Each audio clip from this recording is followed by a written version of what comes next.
Hi friends, ഇന്ന് ഞാനൊരു ബട്ടൂരയാണ് നിങ്ങളുമായിട്ട് ഷെയർ ചെയ്യാൻ പോകുന്നത്. അപ്പോൾ അതിന് നമുക്ക് എന്തൊക്കെ ഇൻഗ്രീഡിയൻസ് വേണമെന്ന് നോക്കാം. നമുക്ക് വീഡിയോയിലേക്ക് പോകാം. അപ്പോൾ നമുക്ക് ബട്ടൂരയ്ക്ക് ആവശ്യമായ സാധനങ്ങൾ എന്തൊക്കെയാണെന്ന് നോക്കാം. അത്യാവശ്യം വലിപ്പമുള്ള കപ്പിന് 2 കപ്പ് മൈദ ഞാൻ എടുത്തിട്ടുണ്ട്. പിന്നെ 2 സ്പൂൺ പഞ്ചസാര എടുത്തിട്ടുണ്ട്. 2 സ്പൂൺ സൺഫ്ലവർ ഓയിൽ എടുത്തിട്ടുണ്ട്. പിന്നെ ലേശം സോഡാപ്പൊടി, പിന്നെ 2 സ്പൂൺ റവ എടുത്തിട്ടുണ്ട്, 2 സ്പൂൺ തൈര്, പിന്നെ ഉപ്പ് നമുക്ക് ആവശ്യത്തിന്, പിന്നെ വെള്ളവും നമുക്ക് ആവശ്യത്തിന്. ഇതെല്ലാം കൂടി കുഴച്ച് 2 മണിക്കൂർ നമുക്ക് റെസ്റ്റ് ചെയ്യാൻ വയ്ക്കണം.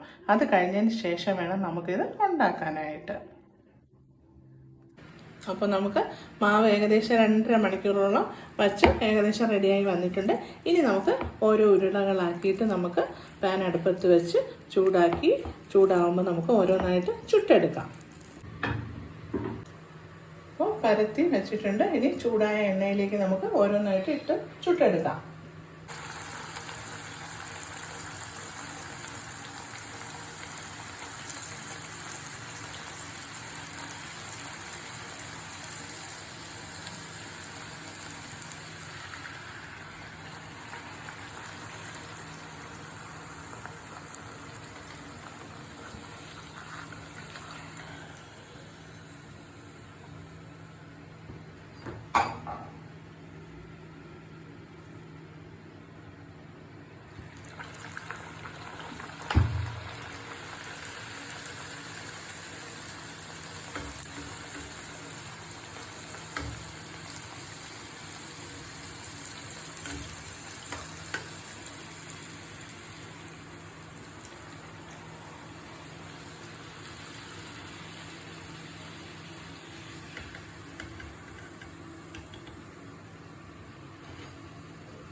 ഫ്രണ്ട്സ്, അപ്പോൾ ബട്ടൂര ഇവിടെ റെഡി ആയിട്ടുണ്ട്. അത് നല്ല ടേസ്റ്റാണ്.